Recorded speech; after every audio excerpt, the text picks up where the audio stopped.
Welcome to education India. मैं हूं अलग जोशी। देखो, रिसेंट में हमारे यहाँ पर विदेश मंत्री एस जयशंकर साहब यहाँ पर गए थे यूके में, और इन पर अटैक का प्रयास किया गया किसके खालिस्तानियों द्वारा।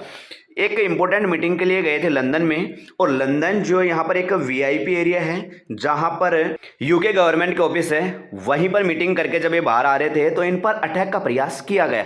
आप यहाँ पर कई आर्टिकल यहाँ पर देख सकते हो कि Khalistani extremist try to attack S Jaishankar in London tear Indian flag. और इन्होंने क्या किया, यहाँ पर अटैक का प्रयास किया, और दूसरी बात जो इंडिया का झंडा था इसको क्या कर दिया, फाड़ दिया, डिस्ट्रॉय कर दिया। आप यहाँ पर एक वीडियो देखना। देखो, वीडियो में जब आप देखोगे तो आपको पता चलेगा कि यहाँ पर जो सिक्योरिटी दी गई थी ना, वो बिल्कुल एक लो लेवल की आप यहाँ पर बोल सकते हो, क्योंकि कुछ बैरिकेड्स लगाए गए थे और वहाँ पर कुछ ज़्यादा वहाँ पर कोई कोप थी नहीं, पुलिस वाले इतने थे नहीं, और यहाँ पर टेररिस्ट, यहाँ पर खालिस्तानी लोग खड़े थे। जैसे ही जयशंकर साहब बाहर आए, खालिस्तानियों ने क्या किया, यहाँ पर इनके गाड़ी के सामने आ गए और झंडा फाड़ दिया और अटैक करने की कोशिश की। तो ये एक पुअर, इसको हम बोल सकते हैं, सिक्योरिटी देना, कि कोई एक बड़ा लीडर किसी दूसरे देश में जा रहा है और इस तरीके की आप उनको क्या करते हो, सिक्योरिटी प्रोवाइड करवाते हो। तो एक किसी देश का इसको आप अपमान भी बोल सकते हो। और दूसरी बात, आप ये समझ रहे हो कि ये देश हमारे लिए इतना इंपॉर्टेंट नहीं है, क्योंकि अब से पहले हुआ क्या था कि 2023 में आपने एक न्यूज़ देखी होगी कि कुछ खालिस्तानी लोग थे, वो इंडियन एम्बेसी पर चढ़ गए थे और इन्होंने क्या कोशिश की थी, इंडिया का जो झंडा था ना इसको डाउन करने की, नीचा करने की कोशिश की थी, और इंडियन एम्बेसी को यहाँ पर इन्होंने घेर लिया था। तो 2023 में घटना हुई और 2025 में इन्होंने ये कर दिया। तो इससे पता चलता है कि देखो, कनाडा में ही नहीं, ये यूके में भी है ना, खालिस्तानी एक्टिविस्ट अपना रूप दिखा रहे हैं। और दूसरी बात, अंग्रेजों की जो सरकार है ना, ये इसके खिलाफ किसी प्रकार का कोई एक्शन नहीं ले रही। आपको पता है कि कनाडा, यूके, ये सब एक ही थाली के चट्टे बट्टे हैं, तो ये एक दूसरे को यहाँ पर सपोर्ट करते हैं।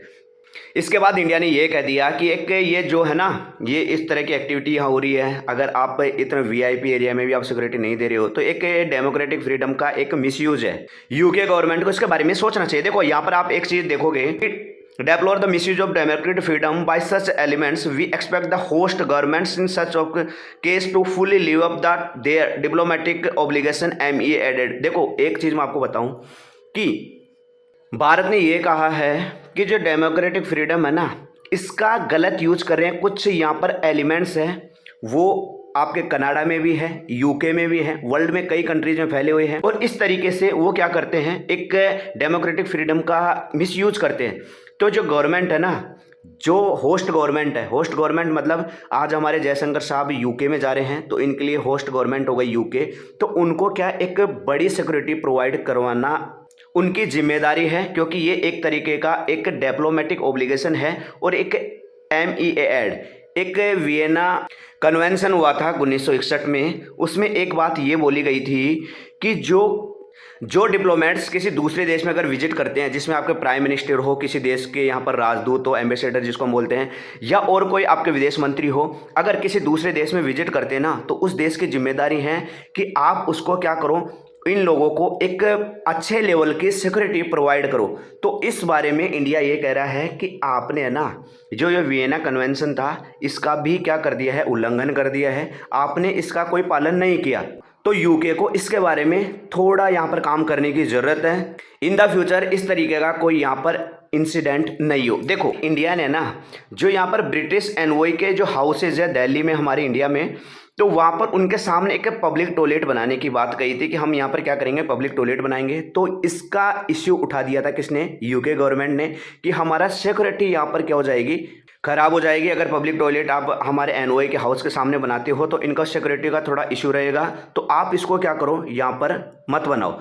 इस चीज़ को लेकर इनको सिक्योरिटी टेंशन हो गई। और दूसरी बात, हमारे विदेश मंत्री जाते हैं, उन पर डायरेक्टली यहाँ पर अटैक करने के प्रयास किया जाता है, तो उस चीज़ को ये कर रहे हैं नेगलेक्ट। देखो, अभी थोड़े टाइम पहले हुआ क्या था, क्या कि इंडिया और कनाडा के रिलेशन ख़राब चल रहे थे, तो इंडिया ने क्या किया था कि कनाडा के कुछ डिप्लोमेट्स थे, तो उनको क्या कर दिया था कि ऐसे बोल दिया था कि आप अपने देश में चले जाओ। तो इस चीज़ को लेकर यहाँ पर यूके ने, यूनाइटेड किंगडम ने ये कहा था कि इंडिया का डिसीजन बिल्कुल गलत है, इंडिया वियना कन्वेंशन है ना, उसका उल्लंघन कर रहा है।